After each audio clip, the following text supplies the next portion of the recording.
So very welcome and happy to have you here on stage. So please present. Thank you very much, and thank you everybody for taking the time to join today.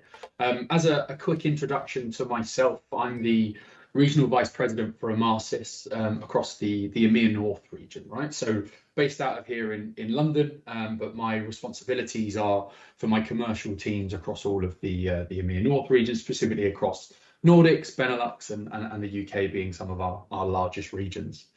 I'm really pleased to be here today. I'm really pleased to be able to talk to you about things that I've learned and actually how we're helping businesses and retail businesses specifically to really transform the communications and the way that they are treating their customers to certainly nowadays drive bigger share of wallet and bigger kind of customer lifetime value. So that's going to be a lot of our focus for today. The biggest question I always have, and I often have when I'm in these situations, is why am I here, right? So that's going to be the agenda that I'm going to talk to you guys about today. It's not particularly to me, but it's more for you guys to have a little bit of a steer as to when I'm giving you the information and when I'm telling you kind of what our customers are doing. It's what stature do I have? What sort of capabilities and credibilities do we have here at Emarsys to be able to deliver this sort of information back to you and give you a reason why? Secondly, customer lifetime value. I think actually if I was to do a show of hands and we were to go around the room and ask people what their definition of customer lifetime value was, I think we'd probably find between maybe 10 and 20 different definitions of customer lifetime value today. And what I want to do is I want to give you our spin on customer lifetime value from an Emarsys side. I'm then going to talk to you probably about the things that you guys know more than any, right? The typical difficulties of the modern day marketer, and then we'll talk a little bit about personalization and how we really scale that personalization for better outcomes moving forward. But first and foremost, why am I here? Right, Emarsys, in case anybody doesn't know, we are a leader in customer engagement. Right, we are a leader in cross-channel campaign management. We're a leader in personalization, and we're a leader in CDPs and marketing automation. And across all of those, we believe that if you connect cross-channel campaign management, personalization, and marketing automation, that effectively brings together a customer engagement platform. And that's what we essentially call ourselves today. And we are so incredibly proud to work with a host of different businesses across the world, right? Brands and retailers that you'll know from our larger consumer products businesses to retail and to e-commerce. And that probably makes up about 85% of our customer base. But then also what we do, and when we talk about what I'll be talking to all of you about today, is actually we then couple that with our other industry experience like airline, mobile apps, hospitality and travel and cross industries to bring together and create a solution that enables businesses to scale and scale personalization well. And that's, again, a really big area for us that we'll cover off today. Now, this is the reason why I'm here and the reason why I can talk to you with such confidence about the retailers and the brands that you've just seen on screen and how we know what makes them successful and why we know the challenges that they face today. Across all of the Emarsys architecture, globally, we host just shy of 8 billion contact records. I think there is something like 12 billion people in the world, right? So pretty much all of you guys will be on our system somewhere, I'm sure, somewhere, somehow. Every single month, we probably have about 22 billion contact records that are updated. And at any given second, we're sending around 60,000 automated campaigns, about 20 billion personalized messages every single month. And we deal with about 8 billion real-time interactions, right? And that is a hell of a lot of knowledge, right? If you were to consolidate all of that upwards, which is what we do at Hemmant-Low, this is how we get to understand retail and the world that we live in. And we truly get to understand how businesses think and how they operate. Now, I Googled, quick Google search. This isn't my picture. I haven't made this one up, right? This is what you get if you Google what is lifetime value, right? So most simply, lifetime value is the average value of sale times the number of transactions times the retention time period. And then how we get customer lifetime value is we work out lifetime value times profit margin. I'd imagine there's a lot of people right now that probably work on on that vein. And actually, to be honest with you, it's pretty much accurate across most of the demographics that we speak to. But what I want to do today is I don't just want to give you a sum and a calculation. I want to enable you to think about customer lifetime value a little bit differently, right? And I want to enable you to think about customer lifetime value from a retail marketer as well as a customer side.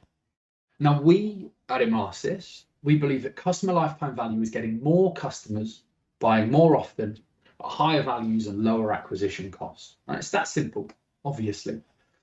But let's have a look at how we break customer lifetime value down and how we continue to increase customer lifetime value moving forward. So I want you to just follow the black line that's up, I think my left or right, I'm actually not sure which side it is now. That black line is our typical customer lifetime, or let's say customer life cycle line that most brands have, right? They will ultimately have new customers, first time to repeat customers, active buyers, defecting and inactive buyers, right? That's their typical life cycle curve. And what you see below them are the typical campaigns, and we're on marketing automation day, guys. So the typical marketing automation campaigns that you will get from looking across each one of these sections. So abandoned cart, abandoned browse for our first time customers. We look into our active buyers cohort and we're trying to get replenishment campaigns and post-purchase campaigns, defecting customers and inactive buyers. And look, I think that's probably one of the biggest areas, and one of the biggest areas that businesses and retailers that we work with start to shave margin off, right? And we talk about profitability, start to shave margin off there by incentivizing customers to buy from them again. And the aim is to really keep everybody back in the active buyers cohort as long as possible, right? That's maths. Now, what we believe, and really where we kind of take that, is that customer lifetime value really focuses on delivering the right experience for customers, and that's what's going to hold them back into the active buyers cohort. And actually, fundamentally, knowing your customers and taking them just away from the marketing automation sphere and adding in nuances of data like engagement and behavior that you see across the bottom here. Understanding across a buyer journey, how are they engaging across a variety of different channels? So for a customer lifetime value setter, we want to be thinking about, are they engaging with us on social? Are they engaging with us on chatbot? Are they leaving reviews? Are they referring friends? Are they engaging with our website across a variety of different aspects? And the answer there really gives you a full capability to be able to then create a better experience for your customer. More importantly, what I want to take you to is the lines up the top here, right? And this is where we drive that lifetime value for businesses.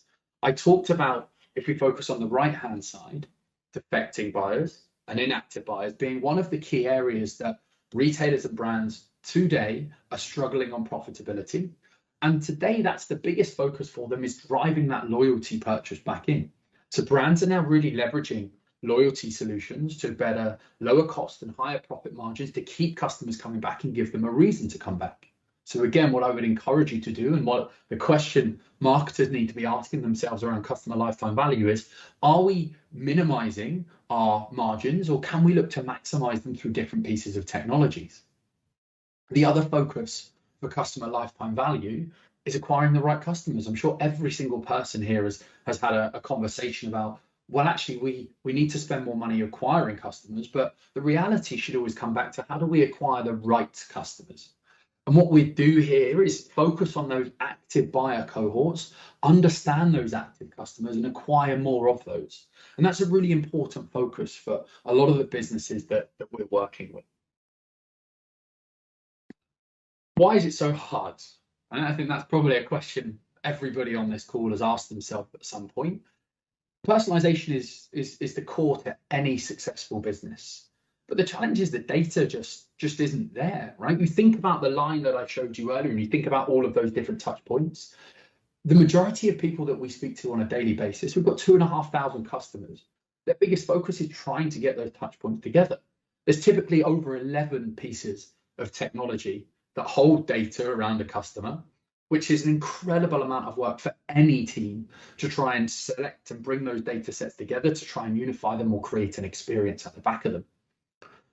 Just shy of 50% of businesses know that actually their single biggest problem when it comes to personalization is connecting those data sets. Okay, and those data sets are unintegrated. In a lot of instances, they're running off separate code bases, so the thought of even integrating them is impossible, and they remain completely separate, let alone not even real time. And then ultimately what that leads to is the fact that brands don't get ROI. The complexity of what they're looking to do, the challenges that they have is too much of a complexity to allow them to really drive the ROI that they're looking for. Right? And that's what we focus on here, is giving customers everything they saw on the page a second ago to truly drive that customer lifetime value forward. Now, 91% of consumers will shop with brands that provide relevant offers and personalized recommendations. That's obvious. You're probably telling me, yeah, of course it is. But what I also want to do is I want to get you guys thinking a little bit more about, okay, what actually happens? I do have, there we go. Oh, take that back, fantastic. I want to get you guys thinking about what actually happens, right? And I want to get you guys thinking about what loyalty means to us as a business and what personalization really delivers for our customers. So again, we've got our first time buyer, right? We understand that connecting that data, connecting the challenges, bringing everything together gives us a unique view of our customer, being able to see they came through Facebook, they made a purchase, they delivered good feedback, right? And this is one of the key areas of focus for a lot of our businesses right now, is understanding our common denominators of success, right? Understanding those guys that gave good feedback and then incentivizing referrals and ensuring that they refer a friend. Marketers have to focus on loyalty rather than continuing to focus on the next purchase. Now, why, you might ask, right? But I want you to think about brands that did multi-level marketing when it first began. Herbalife, New Skin, those sorts of brands focus so heavily on the right data and encouraging sharing levels of information. Now, this customer here, what if you have a customer that is continuing to drive net new customers for you? They drive every single customer, they refer a million different customers to you, but they don't buy that often. What type of treatment should that person then be getting, right? And through linking data, through understanding the intricacies of every aspect of a consumer and every aspect of a consumer's journey, it enables you to treat both of those customers as a loyal customer, even though she's not done a great deal. Scaling personalization, right? This is the hardest part for every single business that we talk about. I'm sure every single person today has said, oh, that looks great, that sounds great, but how do you get there, right? What actually happens for us at Emarsys is that those code bases, the 11 different pieces of technologies, that should not be a blocker to any of your requirements that exist within the business. You need to be able to find and understand any data type that exists across your business, whether it's contact, sales, product, relational, etc., etc.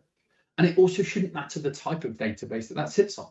You need to work with something which is an open architecture to enable you to push batch, API, database, PubSub, whatever it is, into a single decisioning engine and a single unified code base that enables you to find insights, to derive personalization, and to execute cross-channel campaign management at scale.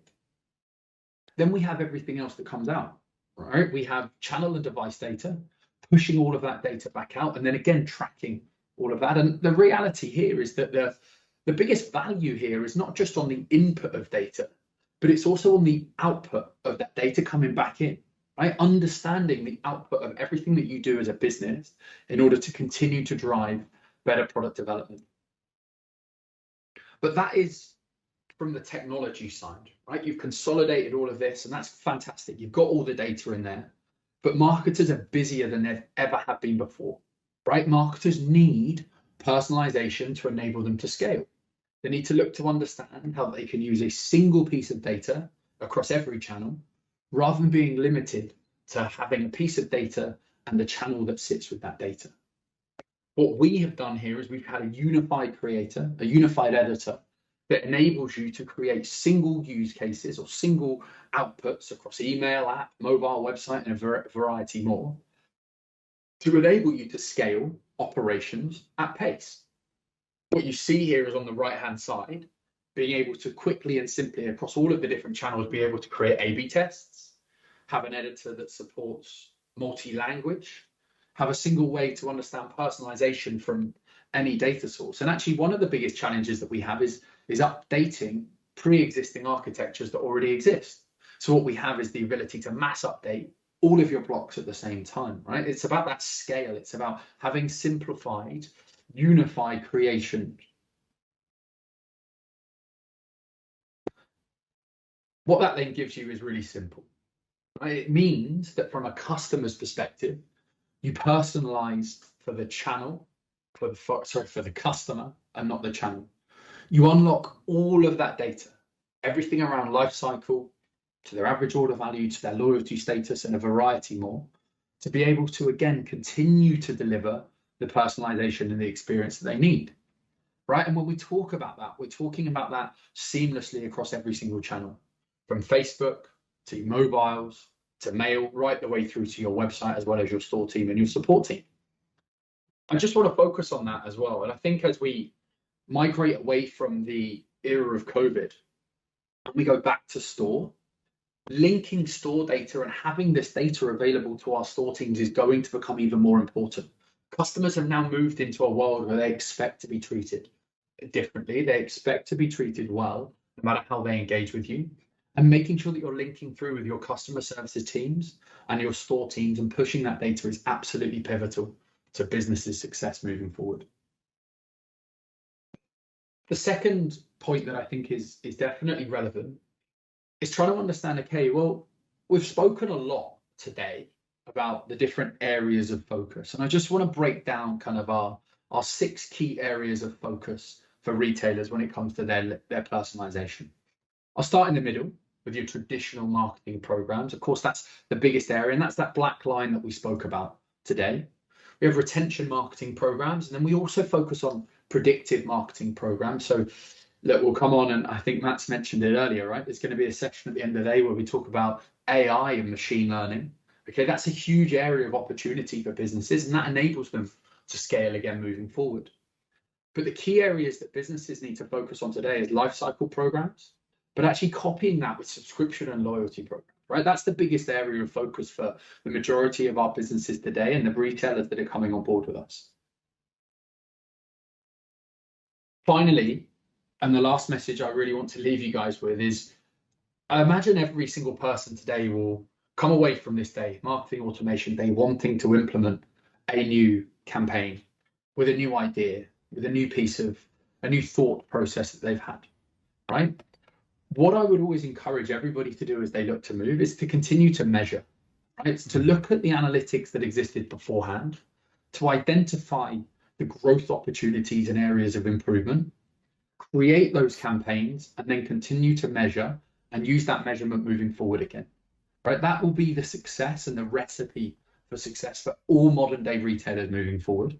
Take a stab, understand where you are today, look at a growth opportunity, identify it within your data, and then maximize through looking at personalization and customer lifetime value. Thanks, Mats. Thank you, Zach. Very happy to have you on board in the program. And some questions. We also have some questions from the audience, but of course, I have a question first.